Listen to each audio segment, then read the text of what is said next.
शास्त्र ऐसा कहते हैं कि पात्र अपात्र का विचार करके ही दान देना चाहिए।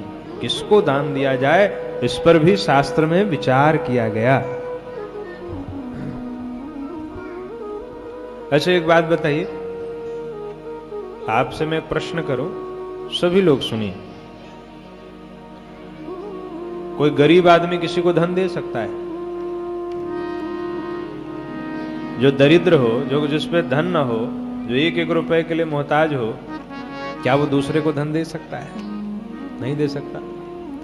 जैसे धनहीन पुरुष किसी को धन नहीं दे सकता, ऐसे ही जो ब्राह्मण पूजा पाठ, गायत्री जप, मंत्र जप, भगवान नाम जप, शास्त्र का स्वाध्याय करके जो ब्राह्मण शुद्ध नहीं हुआ है, वह दूसरों का उद्धार भी नहीं कर सकता। इसीलिए पात्र विचार करके दान देना चाहिए। पात्र किसे कहते हैं? पतनात्रायत। जो दान देने वाले को पतन से बचाए उसे पात्र कहते हैं। तो ऐसा पात्र कौन है भाई? का कोई तपोनिष्ठ योगी या ज्ञाननिष्ठ यति माने सन्यासी, अथवा गायत्री जप करने वाला ब्राह्मण, ये दान का उत्तम पात्र है। ब्राह्मण दान का अधिकारी है, लेकिन उसमें भी भेद है। उत्तम अधिकारी कौन है, मध्यम अधिकारी कौन है और निम्न अधिकारी कौन है? उत्तम अधिकारी कौन है? बोले कोई योगी हो, यति हो, अथवा गायत्री जप करने वाला ब्राह्मण हो, वह दान का सर्वोत्तम अधिकारी है। गायत्री किसे कहते हैं? गायकम त्रायते पातात गायत्री उच्चते।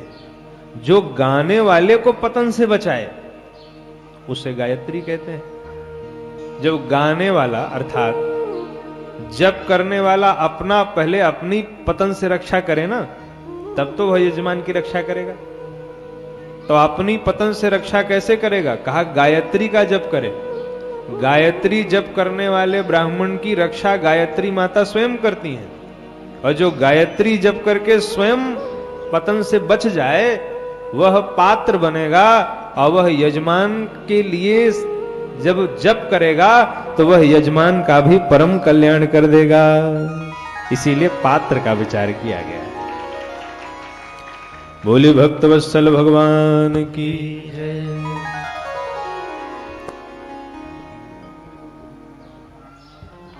इतने मन से आप लोग कथा सुन रहे हैं, एक बार अपने लिए ताली बजा लीजिए आप लोग, क्योंकि हम देख रहे हैं जैसे जैसे समय बढ़ रहा है। पहले दिन सब लोग बैठे थे तो ऐसे ताली बजा रहे थे, थोड़ा सा दूसरे दिन हमने जरा संकेत कर दिया, और आज सब आनंद में बिल्कुल उत्साह में बैठे हुए।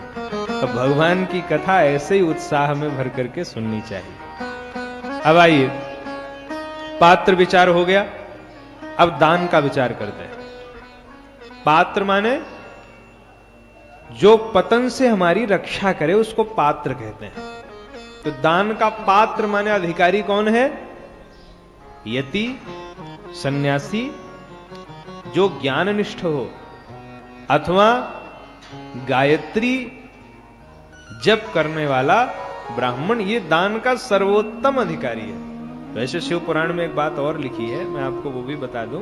शिव पुराण में लिखा है, अगर आप नाम मात्र के ब्राह्मण को भी दान दे देते हैं, नाम मात्र का, तो भी आपको अगले जन्म में 10 वर्ष तक भोग सामग्री उपलब्ध हो जाएगी, एक बार दान करने से। नाम मात्र के ब्राह्मण के लिए कह रहे हैं। और अगर गायत्री जापक ब्राह्मण मिल गया, उसको आपने दान कर दिया, तो 100 वर्ष पूरा आनंद में बीतने वाला है अगला जो जन्म है वह। इसलिए पात्र का विचार करना चाहिए। इसके बाद दान का विचार। अब दान में सर्वश्रेष्ठ दान कहा गया है अन्न दान को। शिव महापुराण में सर्वश्रेष्ठ दान किसको माना गया? कहा अन्नदान। इसीलिए अगर घर से कोई भूखा चला जाए तो मानो हमने बहुत बड़ा अपराध किया है। कोई भूखा अगर कभी घर में आ जाए, अब अन्नदान का सर्वोत्तम पात्र कौन है आप सुनेंगे, आपको आनंद आ जाएगा। अन्नदान किसको किया जाए? अन्नदान का सर्वोत्तम अधिकारी कौन है? तो शिव महापुराण में लिखा है, अन्नस्य क्षुधितम पात्रम।